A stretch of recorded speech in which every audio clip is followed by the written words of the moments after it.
How do you talk to your child if they ask you if they've ever had an orgasm or what an orgasm is?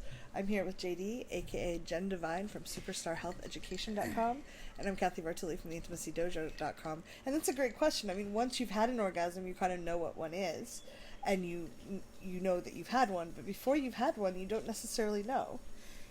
Yeah. I mean, I always like to describe it for kids. When I say kids, I'm usually working with like 9, 10, 11, 12-year-olds, like puberty, pre-puberty type kids. But you could even describe it to a little kid. It's like, it's a super duper duper nice feeling that rushes through the body, and it usually starts in the genitals, but sometimes people have it other places too. So it's a super, super duper nice feeling. Mm-hmm. And it doesn't always feel the same. Sometimes it's really intense, sometimes it's quieter. Yeah. I mean, we know people can have orgasm in utero, probably, because we've seen erections in uteruses, we've seen muscles contracting on ultrasound, so we know it's like a thing that people can do even when they're very little, too. And we see, little kids masturbating when they're not even really conscious that they're touching their genitals, because it causes pleasure. So, yeah, orgasm. When I get to older kids and describe, like, what is it? I say, it's a series of muscles contracting and a release of chemicals in the brain that causes pleasure to happen in the body. And the neat thing is, they've done some studies where if you interview people of lots of different genders and they describe their orgasms, and then you remove all the words that would let you know what kind of body they have, like what gender they have. Penis, vagina, ejaculations, or whatever, like semen, words that might relate to anatomy. The descriptions of orgasm are very, very similar. Oh, that's interesting. They actually it's very difficult to tell the difference between gender and how they describe the feelings of it. It's amazing. So physiologically, it's probably really similar for people in bodies. Yeah, so for kids, it's like a really cool feeling you get to have with yourself and sometimes other people. And what if a child's worried or upset because they haven't, or maybe they're afraid they're broken because they can't have one?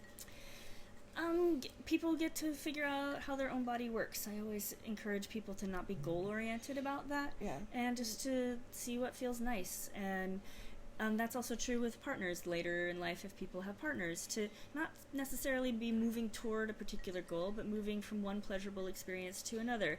And sometimes a very surprising and wonderful height of feeling can happen. And it might or might not be an orgasm. It might also just be an emotional experience or some other physical pleasure that happens in the body. For adults, I know a lot of women talk about having challenges with having orgasms, and that's not uncommon, and that is perfectly normal.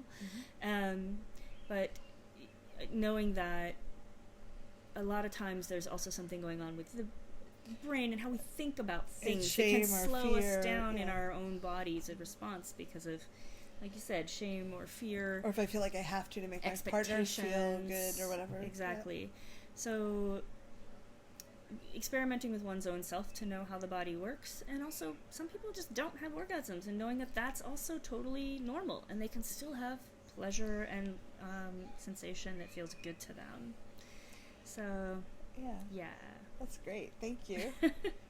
If you have thoughts or comments, please leave them below. I love that you're talking about this, and I love that if you're here watching this, it's normalizing it, and you'll have language to speak to your kids and to each other maybe about this, because sex is an amazing thing. Our bodies are amazing, and the more we can normalize how people respond and react, the safer we all feel being who we are. So yeah, and we all want, we've spent a lot of time talking about kids, and I mean, I always hope that we want our kids to grow up to be healthy sexual adults, and that starts with healthy sexual adults around them, giving them good information. Yeah. Thank you.